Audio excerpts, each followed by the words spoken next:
Salam alaikum wa rahmatullah, chers enfants. Aujourd'hui, nous sommes en compagnie de Issa et Imran pour discuter de la domestication des animaux. Dans la vidéo précédente, nous avions fait part de cette nature différente entre certains animaux qui sont sauvages et qui le resteront, même si parfois ils sont apprivoisés, mais leur instinct reste en eux, et d'autres animaux qui ont été créés pour aimer l'homme, pour être à son service. C'est un grand cadeau que Dieu nous a fait. Vous savez, ces premiers hommes ont très vite considéré que les animaux domesticables n'étaient pas simplement une source de nourriture, mais qu'ils pouvaient également leur servir à se protéger du froid, de la chaleur, parfois de la pluie, c'est-à-dire de profiter de leur laine, de leur peau, de leurs poils pour confectionner des vêtements. Mais oui, imaginez-vous ces premiers hommes. Pensez-vous qu'ils allaient se vêtir avec des feuilles? Ça me paraît un peu compliqué. Donc, figurez-vous, Issa et Imran, que c'est un grand cadeau que Dieu a fait lorsqu'il a permis à ses moutons, à ses vaches, à ses chèvres d'aimer l'homme pour qu'ils puissent profiter de leur peau, de leur crin, de leur poil. Écoutez ce que Dieu nous dit. Nous vous faisons boire du lait qui se trouve dans leurs entrailles. On est dans le domaine de la nourriture. Vous y trouvez également d'autres avantages et vous vous nourrissez également de leur viande. Nous sommes encore dans la nourriture. Mais dans un autre passage du Coran, dans la sourate numéro 16, verset 5, Dieu nous dit « De même qu'il a créé pour vous des bestiaux qui vous procurent de chauds vêtements, ainsi que d'autres profits. » Mais oui.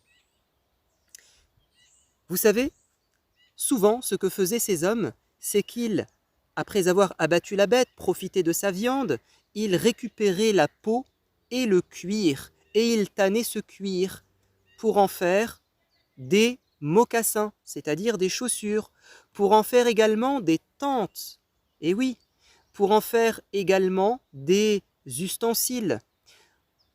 Et ils utilisaient la laine pour faire des vêtements et des couvertures. Regardez par exemple, je vais vous montrer ici une laine de mouton qui a été tannée, elle est toute blanche.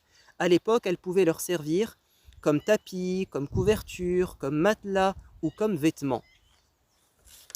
Également, je vous montre ce cuir qui a été tanné et qui a été utilisé comme support papier pour écrire quelque chose, mais sachez qu'il pouvait être utilisé pour faire des mocassins, pour faire des vêtements aussi.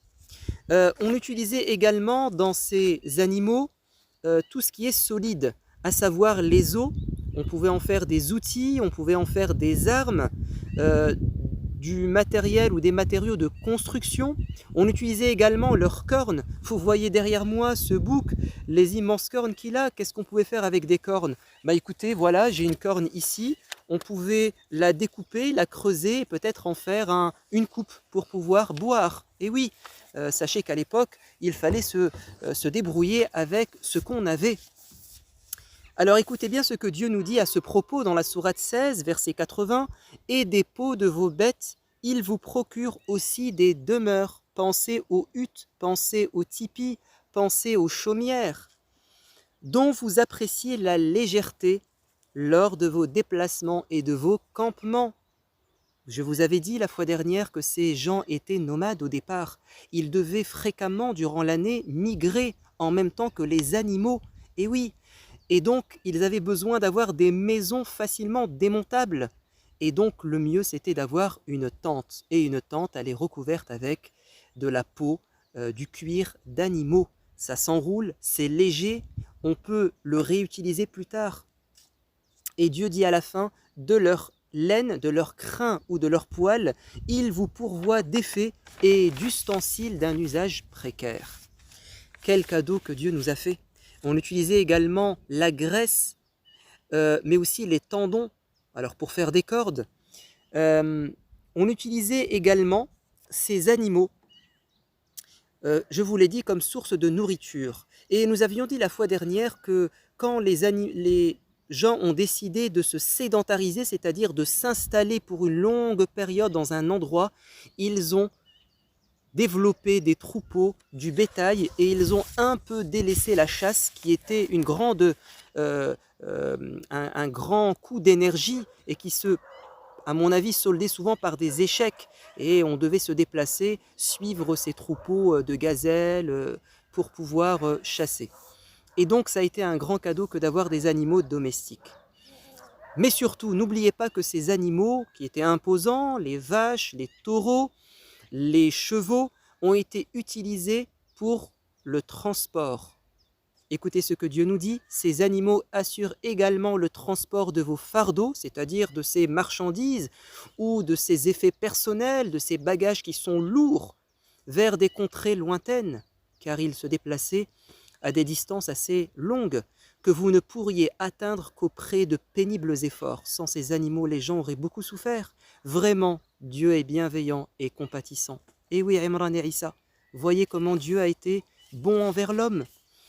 Et puis vous savez surtout, ces chevaux de trait et ces bœufs et taureaux de trait ont été utilisés pour l'agriculture. Ces gens nomades, ils ont commencé à cultiver la terre. Et bêcher la terre, c'est pas simple. Avoir un taureau, avoir un cheval de trait, c'est très rentable et c'est très agréable car ça aide l'homme à faire des choses qui sont difficiles en un temps assez court. Donc, Issa et Imran, il faut remercier Dieu à chaque fois que nous regardons et observons et méditons ces animaux domestiques.